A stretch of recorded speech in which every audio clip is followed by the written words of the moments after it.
जब हम अपने घर में स्विच ऑन करते हैं और एक पल में बल्ब जल उठता है, पंखा घूमने लगता है या टीवी चालू हो जाता है, तो हमें लगता है कि बिजली बस तारों से होकर सीधे हमारे घर आ रही है। लेकिन हकीकत में उस एक छोटे से स्विच के पीछे बिजली की एक लंबी, जटिल और बेहद सुनियोजित यात्रा छिपी होती है। इस यात्रा की शुरुआत होती है पावर प्लांट से, जहां असल में बिजली पैदा की जाती है। पावर प्लांट कई प्रकार के होते हैं। थर्मल पावर प्लांट, जहां कोयला जलाकर पानी को भाप में बदला जाता है। हाइड्रो पावर प्लांट, जहां ऊंचाई से गिरता पानी टरबाइन को घुमाता है। न्यूक्लियर पावर प्लांट, जहां परमाणु अभिक्रिया से निकलने वाली गर्मी का उपयोग किया जाता है। और सोलर व विंड पावर प्लांट, जहां सूरज की रोशनी और हवा से बिजली बनाई जाती है। इन सभी में एक चीज समान होती है, टरबाइन और जनरेटर। टरबाइन जब घूमती है तो वो जनरेटर के अंदर मौजूद कॉइल और मैग्नेट को गति देती है, जिससे इलेक्ट्रोमैग्नेटिक इंडक्शन के कारण बिजली पैदा होती है। लेकिन ये बिजली अभी सीधे हमारे घर भेजने लायक नहीं होती, क्योंकि इसकी वोल्टेज कम होती है और पावर प्लांट से हमारे घर तक की दूरी सैकड़ों किलोमीटर तक हो सकती है।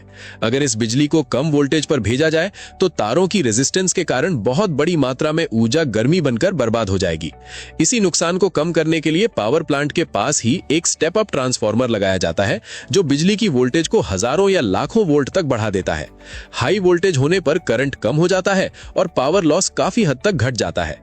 इसके बाद ये बिजली लंबी दूरी तय करने के लिए ट्रांसमिशन लाइनों में भेजी जाती है।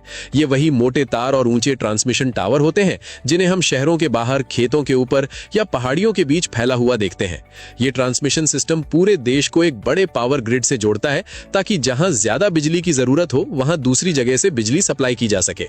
जैसे जैसे ये हाई वोल्टेज बिजली शहरों और आबादी वाले इलाकों के पास पहुंचती है, इसे सीधे घरों में नहीं भेजा जाता, क्योंकि इतना ज्यादा वोल्टेज जानलेवा हो सकता है। इसलिए ये बिजली पहले एक बड़े ग्रिड सबस्टेशन में जाती है, जहां विशाल ट्रांसफार्मर वोल्टेज को एक स्तर तक कम कर देते हैं और बिजली को अलग अलग शहरों या क्षेत्रों के लिए बांट देते हैं। इसके बाद बिजली डिस्ट्रीब्यूशन सबस्टेशन तक पहुंचती है, जहां वोल्टेज को और कम किया जाता है ताकि वो लोकल सप्लाई के लिए उपयुक्त बन सके। अब ये बिजली खंभों पर लगे तारों या अंडरग्राउंड केबल्स के जरिए आपके मोहल्ले तक पहुंचती है। गली या सड़क किनारे लगा जो ट्रांसफार्मर आप अक्सर देखते हैं, वही डिस्ट्रीब्यूशन ट्रांसफार्मर होता है, जो लगभग 11,000 वोल्ट की बिजली को घटाकर 230 वोल्ट कर देता है। यही वो वोल्टेज है जो हमारे घरों के उपकरण सुरक्षित तरीके से इस्तेमाल कर सकते हैं। इसके बाद बिजली आपके घर के मीटर में प्रवेश करती है, जहां आपकी खपत को रिकॉर्ड किया जाता है और फिर ये एमसीबी, फ्यूज, अर्थिंग और अन्य सुरक्षा सिस्टम से होकर आपके स्विच बोर्ड तक पहुंचती है। इस पूरे सफर में बिजली सेकंड के बहुत छोटे से हिस्से में पावर प्लांट से लेकर आपके घर तक का सफर तय कर लेती है। लेकिन अगर इस चेन के किसी भी हिस्से, जैसे ट्रांसमिशन लाइन, सबस्टेशन या ट्रांसफार्मर में कोई खराबी आ जाए, तो तुरंत बिजली कटने का असर हमें महसूस हो जाता है।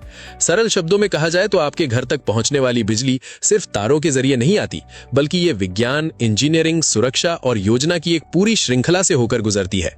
और यही अदृश्य यात्रा हर दिन हमारी आधुनिक जिंदगी को रोशन, तेज और आसान बनाए रखती है।